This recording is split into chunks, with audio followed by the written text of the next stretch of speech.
Olá, queridos estudantes do primeiro ano, sejam bem-vindos para mais uma aula de quê? Filosofia! Eu sou o professor Hélio e estou aqui nesse momento junto com os professores presenciais, a Thalita aqui, né, do estúdio, e os outros para podermos se interagir nessa aula, né? Ela está bem legal, olha, essa aula de hoje, ela supera a aula anterior, tá? Já viram falar sobre o estoicismo? E Hipárquia, né? Uma filósofa, muito legal isso. Já ouviram falar sobre ela? Uma filósofa, olha aí. A gente só tem professor de filosofia, na verdade, mas tem as mulheres, né, abrindo o campo, né, adentrando aí no âmbito da filosofia. Muito legal isso. Vamos pensar, raciocinar e tomar as decisões acertadas, não é mesmo? Então vamos lá? Venha comigo. Olha aí a nossa aula de filosofia de hoje. Hoje nós iremos, né, avançar um pouco, ó. É a parte 2 de quê? As escolas helenísticas ou greco-romana, gente. Vimos a parte 1, né? É uma superação da anterior, ok? Estoicismo, né? Obediência à lei natural, ó, da natureza ali, gente. Legal. Natureza. Muito bom. Olha, o cinismo. Tem alguma pessoa cínica aí? E aí? Não é questão do palavreado, da característica, mas é uma corrente, tá? Corrente filosófica, olha aí. De pensamento, ok? E a Hipárquia, né? É uma filósofa. E olha aí, ó. Uma mulher, gente, o nosso meio, né?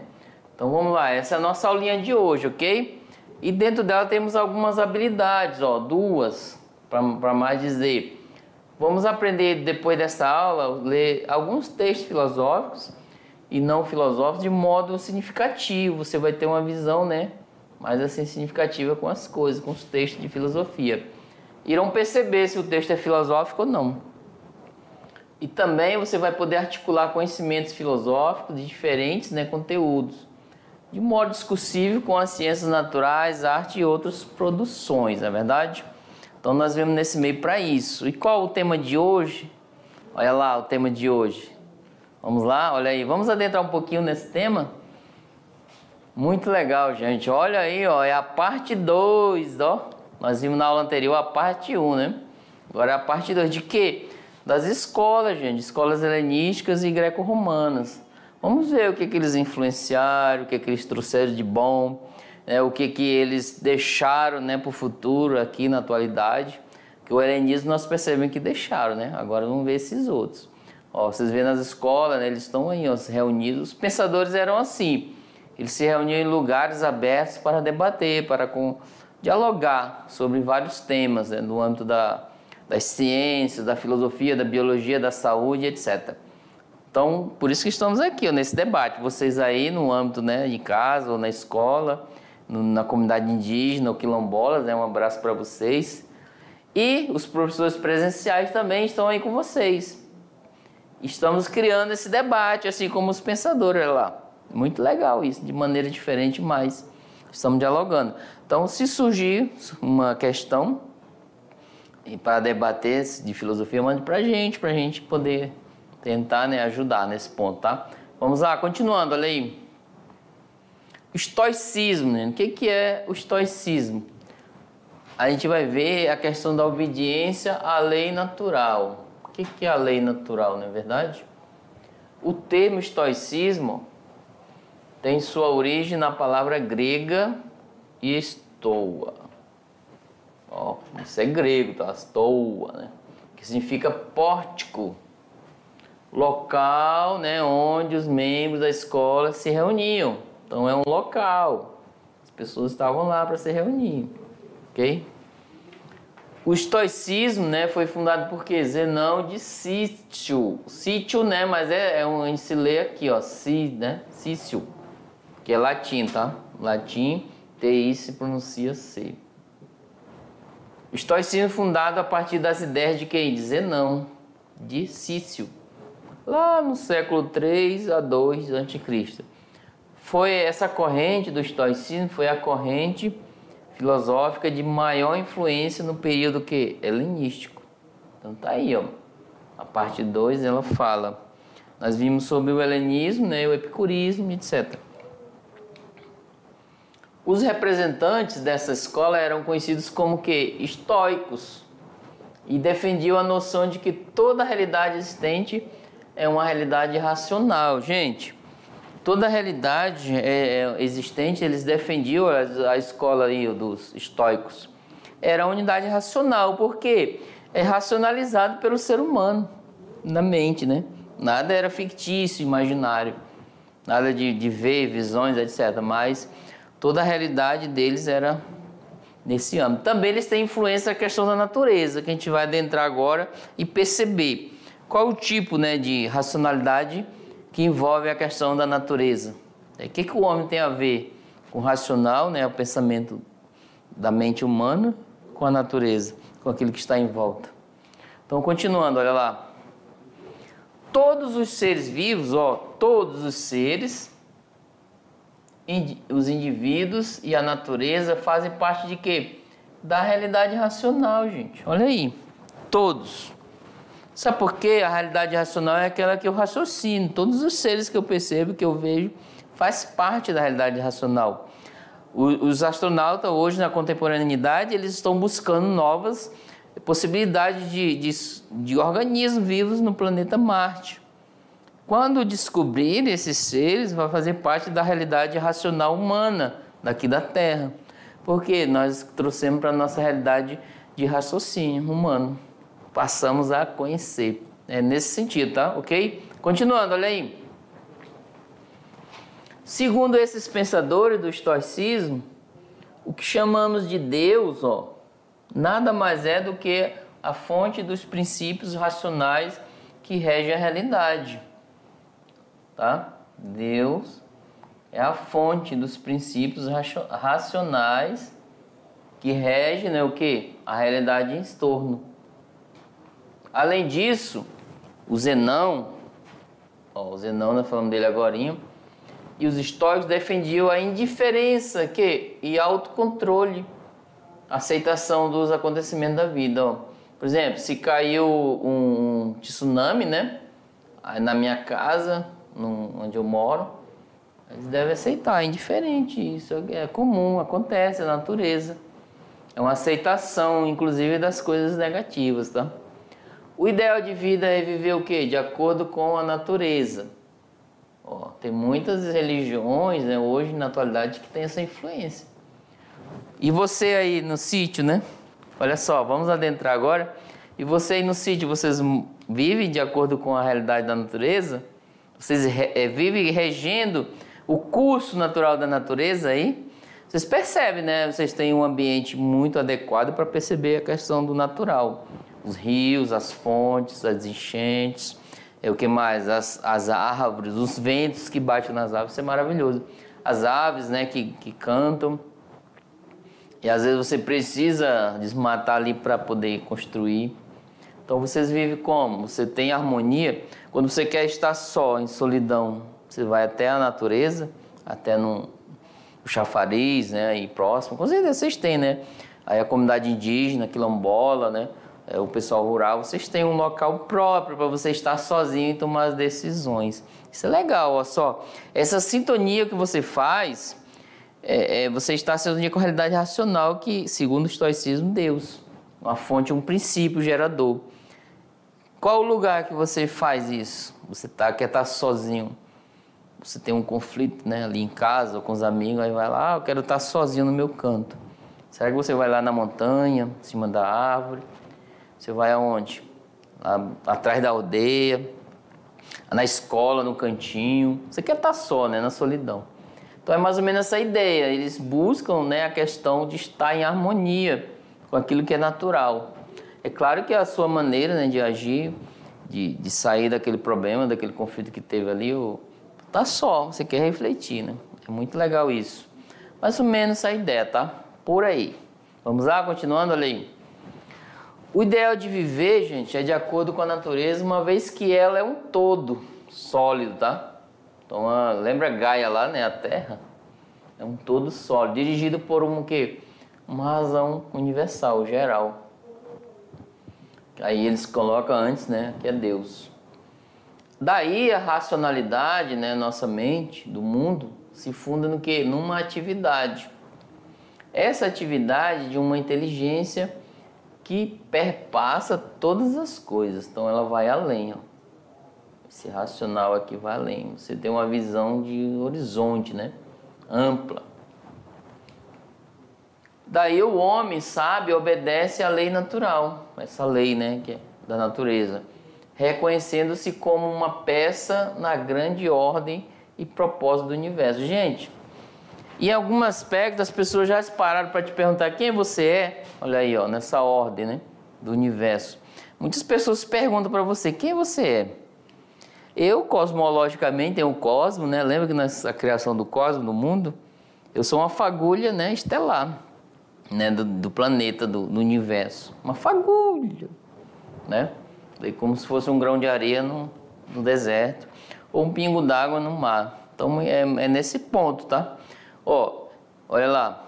Eles reconhecem como uma peça de grande ordem do propósito universal, tá? Então o homem sábio, ele reconhece isso para os estoicismos. Integrados à natureza, não existe para o ser humano nenhum lugar, ó. Não existe, você está integrado, está aqui a natureza, ó, em minha volta. Tá aí você, no sítio, né? Tá lá os pés de limão, né? Manga, tangerina, laranja, mandioca, etc. Tá lá, as frutas, tudo. Você está integrado a essa natureza. Segundo o estoicismo, o homem dentro dessa natureza, não é que você não vai sair do sítio, por favor. Você vai sair, vai se formar e voltar para ajudar, não é verdade?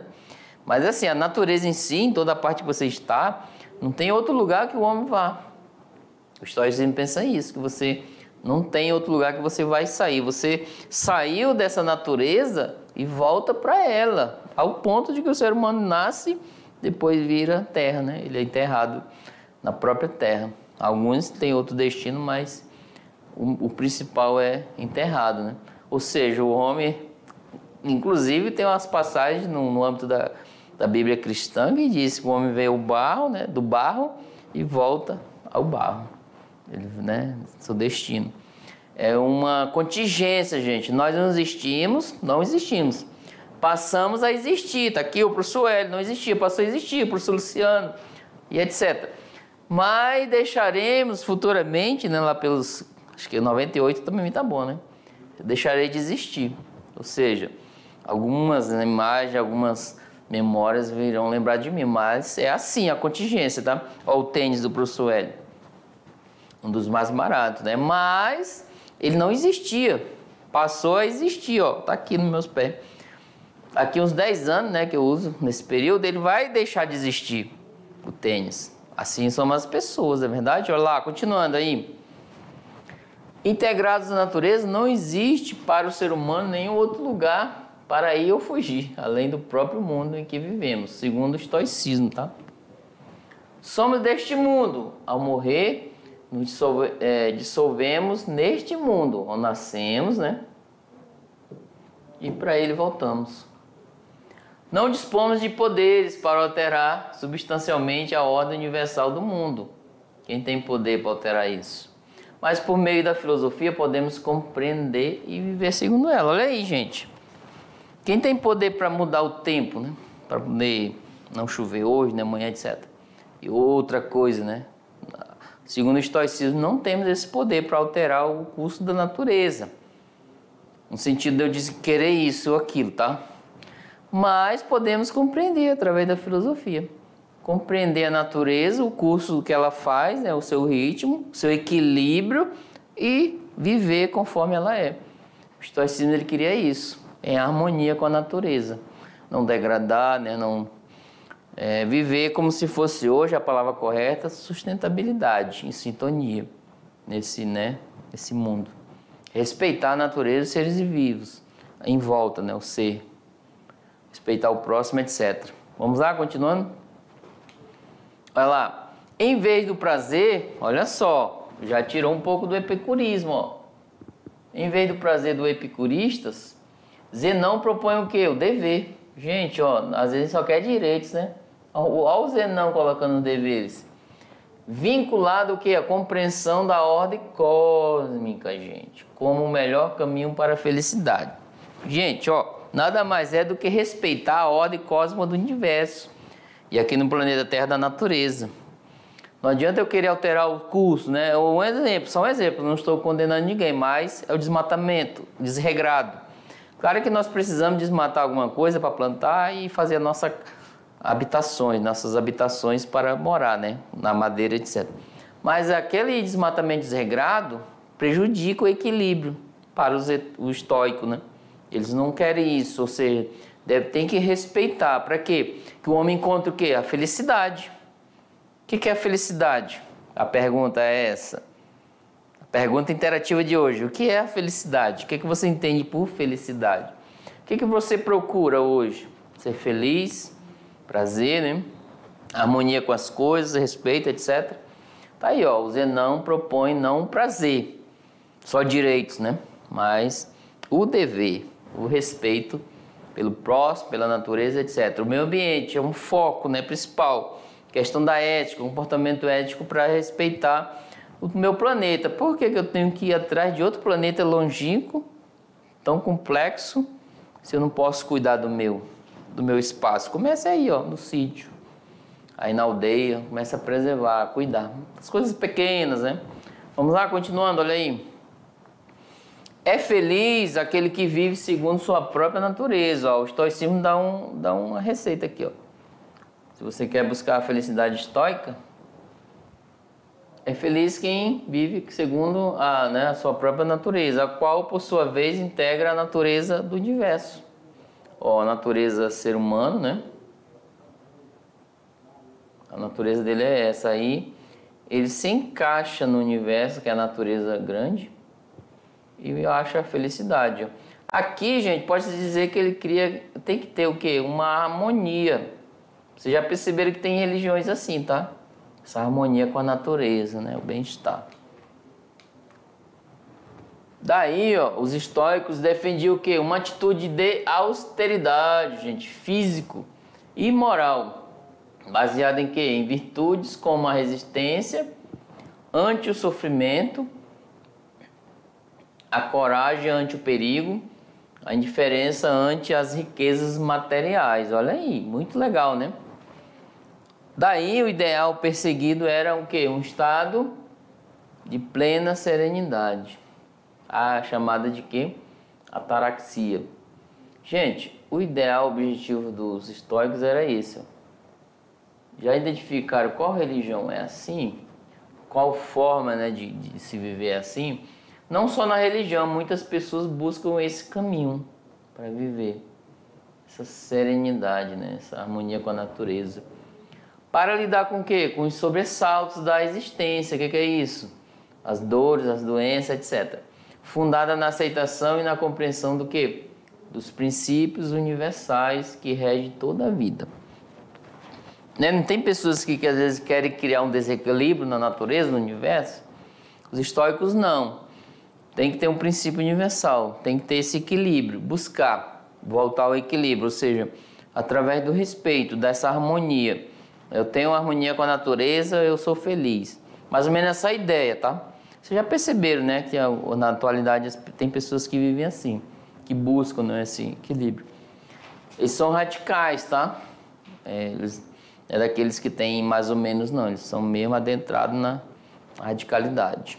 Vamos lá? Continuando a lei. Agora vamos ver uma outra corrente chamada cinismo. Quem que é cínico aí? Vamos conhecer um pouco o que é isso? A pessoa já chegou para você e disse, você é cínico, hein? Nossa! A palavra cinismo vem do grego kinos, ó, que significa cão. Cínico, aí, ó. Do grego kinikos, né? Kinikos, que significa como um cão, né? O termo cinismo designa, né, a corrente dos filósofos que se propuseram viver como os cães da cidade sem qualquer propriedade ou conforto. Aí, gente, o cinismo é muito mais radical dos estoicos. Ou seja, ele se propõe, né? Cinismo, da palavra, ela se origina como um cão. Um cão é você viver, né? A margem, né? A margem. Hoje, dentro da sociologia, a gente fala a margem da sociedade ali, né? A pessoa. Como se uma espécie, quem vê e não percebe a ideologia e o pensamento que eles têm, o jeito de viver, diz que ele está abandonado ali, à mercê do mundo. Não, ele escolheu, o cinismo, o cínico, ele escolhe para viver. Eles estão à margem como um cão ali parado, tá? Assim, sem nenhuma vida material. Ou seja, eles dizem não à vida material. Continuando, olha lá. Eles levaram, né, ao extremo, isso é radicalismo, a tese socrática de que o ser humano deve procurar o quê? Conhecer a si mesmo e desprezar todos os bens materiais. Já pensou, gente? Eu já vi muitas pessoas, inclusive, ó, tem religiões que vivem a questão da pobreza. Eles vivem pobre mesmo. O cinismo, né, os cínicos, eles eram totalmente avessos à vida material. Eles não comiam, não bebiam, mas era o que eles davam, que a natureza oferece. Como se fosse uma pessoa de pedinte, né, ali.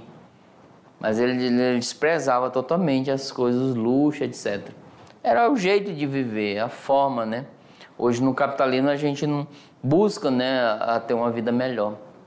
Mas não, para eles a felicidade era aquela. É uma vida simples, muito humilde, muito sem vir coisa material, né? Ao extremo, tá? Ó, eles lecaram o pensamento de Sócrates, olha lá. Veja bem, conhece a si mesmo, você se conhecer. Essa harmonia, né, com a natureza, porém desprezar todos os bens materiais, né? Olha só que interessante saber disso. Agora vamos ver, ó, nessa escola aí, ó. Escola de Atenas, Rafael, né? Olha aí, ó, os pensadores, né, sempre reunidos, sempre analisando essa questão. Né? O que é isso? O que é? Agora tem um pensador, né, dentro do cinismo, que vocês vão conhecer ele, é um dos principais, um bem conhecido. É o Diógenes, tá? Um filósofo bem antigo. Vamos lá conhecer um pouco ele? Olha aí. Diógenes de quê? De Sinope. Tem um acentozinho, né? Aqui ele, ó. Viu que ele tá à margem, né? Ali, ó. No canto. Vamos lá para voltar para a imagem anterior, olha aí. Tá aqui, ó. Vamos lá. Olhando lá, ó. Olha só, coloca aí, vamos adentrar nessa área. Aqui, gente, ó. Todos em pé ali, cada um de uma maneira, né? E tá Diógenes, ó, bem no cantinho, né? Como se fosse um pedinte, né? Um mendigo, um desprezado, mas não, ele está bem, está feliz ali. É a maneira que ele escolheu para viver, né? A sua forma, né? Tá bem aqui no canto, ó. As pessoas às vezes olham para o canto. Às vezes, numa sala de aula, muitas vezes eu ficava lá no cantinho. Não que eu era que nem Diógenes, né? Mas é o meu jeito. Né? Ver o todo. É a ampla visão. Vamos lá, continuando, olha lá. Diógenes de Sinope. É conhecido como Sócrates demente, gente. Porque ele era muito... Ele não tinha, né, questões materiais. Ele buscava muito a vida... Ou Sócrates louco. Tá aqui, ó, no canto. Pessoal muito, desleixado, né? A palavra hoje. Pois ele questionava os valores e as convenções sociais de forma radical e procurava levar uma vida estritamente conforme os princípios que considerava moralmente corretos. Então ele via que ali era correto, né? A vida dele. Não vê quantas pessoas você já disse pro seu colega, não, você é muito desleixado, cara, você é muito... deixa as coisas tudo jogadas, não tem o zelo, né? O Diógenes era assim, ele é conhecido como negativo, o lado negativo dele. Então as pessoas viam, mas ele via isso, ele questionava os princípios morais, né? E aceitava aquilo como real e bom para ele. É o jeito dele viver, a forma que ele buscava.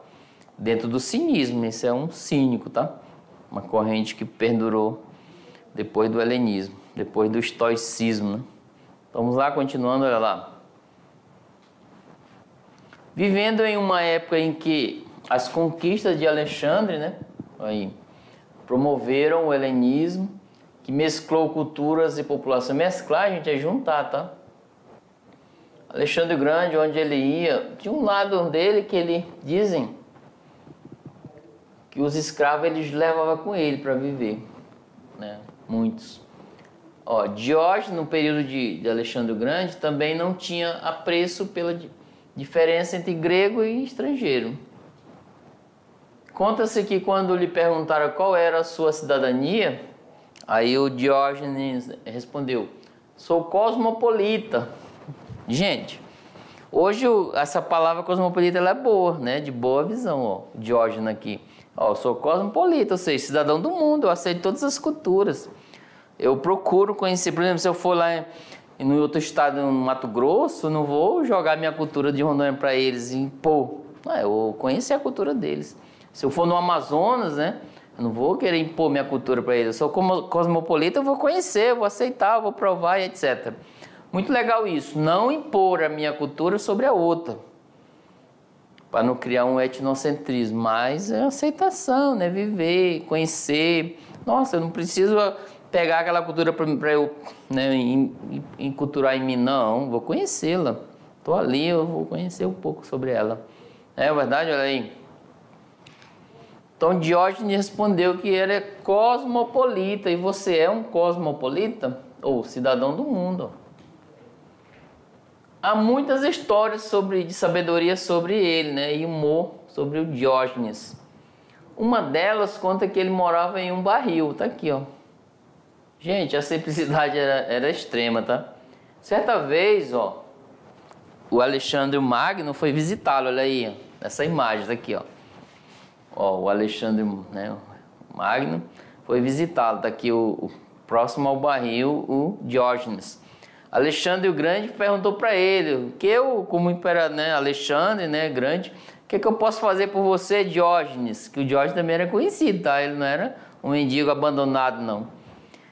Aí o Diógenes disse, na sua simplicidade, apenas que você afaste e deixe a luz do sol para mim. Deixe de tampar a luz do sol. Que o Alexandre Grande estava aqui, ó, como se estivesse tampando a luz do sol. Diógenes pediu apenas isso, apenas que você se afaste e deixe que o sol venha para mim, que é grátis, né? O sol é a natureza.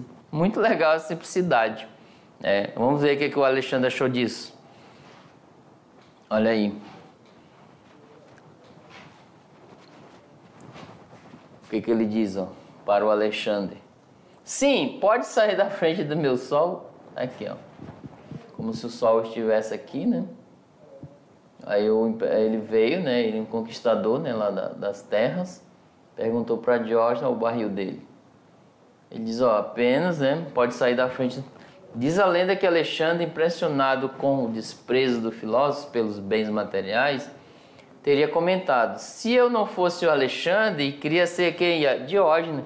Olha aí, ele ganhou um adepto, na verdade. Olha aí, ó.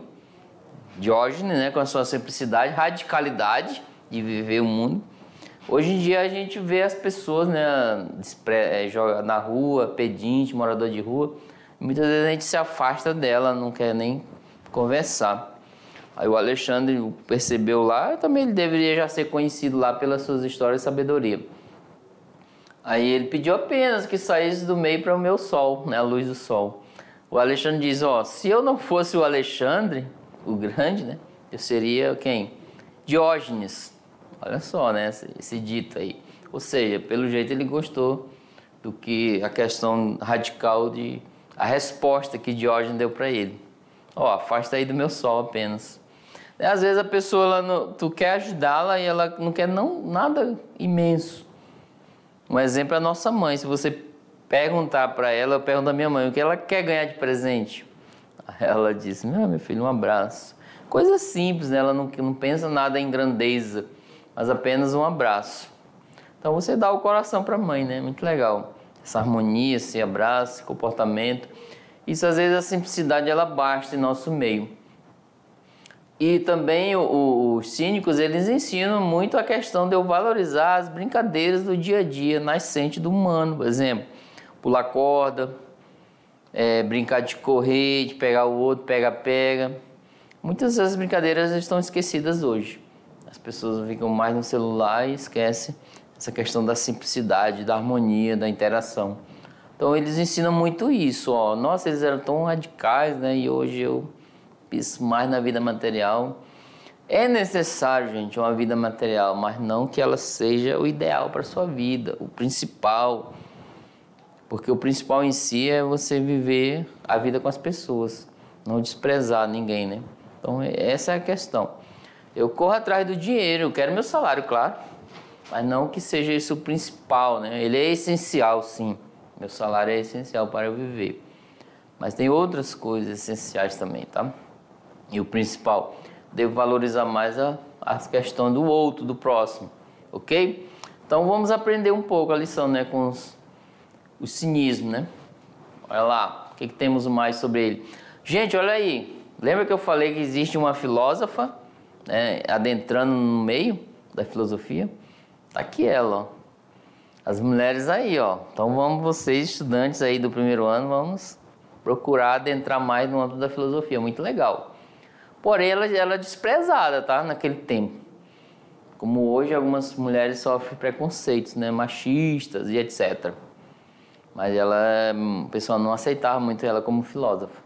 E ela participou, ó, por incrível que pareça, da corrente filosófica cinismo. Muito radical. Isso era radical, não queriam nada de vida plena, nada, só o bastante para viver. Muitos segmentos no âmbito da religião vivem assim, no âmbito da pobreza. Pobreza no sentido não morrer de fome, ok? A extremo, né? Mas ter só o necessário para viver. Só o necessário, às vezes uma roupa, né? Etc. Então vamos lá, olha aí, continuando. Hipárquia é notável por ser uma das poucas mulheres filósofas da Grécia Antiga. Poucas, né, daquela. A imagem muito bonita, né? Atraída pelas doutrinas e dificuldades autoimpostas, né, pelo estilo de vida cínico, Hipárquia viveu na pobreza com o marido Crates, ó. Gente, essa pobreza em si era opcional, eles escolhiam, tá? Escolha. Hoje a gente quer sair dela, né? Embora nenhum texto dos cínicos existentes seja diretamente atribuído a Hipárquia, por causa da questão da mulher, né? Por ser mulher. Os relatos anedóticos, tá? Registrados enfatizam tanto sua retórica, a arte de falar, né? Quanto sua não conformidade aos papéis tradicionais do gênero. O que é isso? Questão de status, né? Se casar, ó, no exemplo, se casar é um papel social tradicional que os cínicos normalmente rejeitariam, tá? Exemplo, uns papéis sociais do gênero antigo, né? Esse casamento, se juntar, etc. Era um papel social do gênero que eles rejeitavam. Eles rejeitariam os cínicos. Por quê? Vamos lá. Mas ela se casou, né? E agora? Mas com o seu casamento com Crates, ó, Hipárquia elevou as expectativas culturais gregas em relação ao papel das mulheres dentro do casamento, assim como a própria doutrina cínica. Anteriormente, nós vimos, né, numa aula sobre as culturas indígenas aqui no estado, no Amazonas, no Brasil, as mulheres indígenas lutando pelo espaço no âmbito da poesia, da cultura, da música, etc. Porque eles viam apenas as mulheres indígenas como aquelas que produziam cuidar de casa, dona de casa. Não é isso. Viu? Ó, a Hipárquia também, já naquele tempo. É um bom pensamento. Ela achava, quebrou aquele paradigma de que a mulher é só para cuidar da casa e dos filhos. Não, ela queria algo mais, ela queria estar no meio da sociedade, ela queria colocar a sua opinião ao público, né, para as pessoas perceberem. Muito legal isso. Ó, enquanto vocês estudantes, aí, vocês mulheres, não os meninos também, né, mas vocês procurem o seu espaço na sociedade. Isso é legal. E registrando aquilo que você é. Focando, né, o seu olhar, a sua característica enquanto essência de pessoa. Fala aí seu nome. Stephanie, Maria, Madalena, Yandara, Joana, Eliana. Qual é o seu nome enquanto mulher? Fala aí para nós, manda aí. Qual? Isso mesmo, a sua essência é essa. Você tem que valorizar e fazer com que as pessoas respeitem você no meio da sociedade. E você ter opinião de expressão, tá? E também respeitar o outro, porque você tem dever também, não vê o Z não? Tem que ter dever de respeito, ok? Olha lá. Com o marido, ó, o Crates, né? A Epárquia incorporou publicamente os princípios cínicos fundamentais, tá? Ó, ela incorporou na vida dela e promulgou isso para frente. Dentro da sociedade grega, né? Antiga. Vamos lá. O caminho para a virtude era viver de acordo com a natureza e evitar o quê? O materialismo convencional e abraçar o quê? A autossuficiência. Relatos sobre a vida de Epárquia referiam-se em que? Em particular, sua falta de vergonha ou anaideia, né? E a sua acuidade retórica nos simpósios gregos, tradicionalmente frequentados apenas por homens. Então ela não tinha vergonha, não, ela ia mesmo. E com o marido dela, o Crates, ela considerava uma influência direta na filosofia o quê? Estoica. Olha aí, gente, estoicismo, né? Ó, a corrente filosófica cinismo, né, influenciando os estoicos. Muito legal isso. Então, era adentrando, né, no âmbito. Olha lá, continuando. Ela nasceu na Maroneia, né, na Trácia. Provavelmente nasceu entre século 3, né, século 4 a.C. E estava em sua adolescência quando decidiu adotar o quê? O manto cínico. Adolescência, vamos colocar aqui mais ou menos 15, né? Ou 13 a 18, né? 16. Ela pôde ter sido apresentada à filosofia por seu irmão, Metrócles,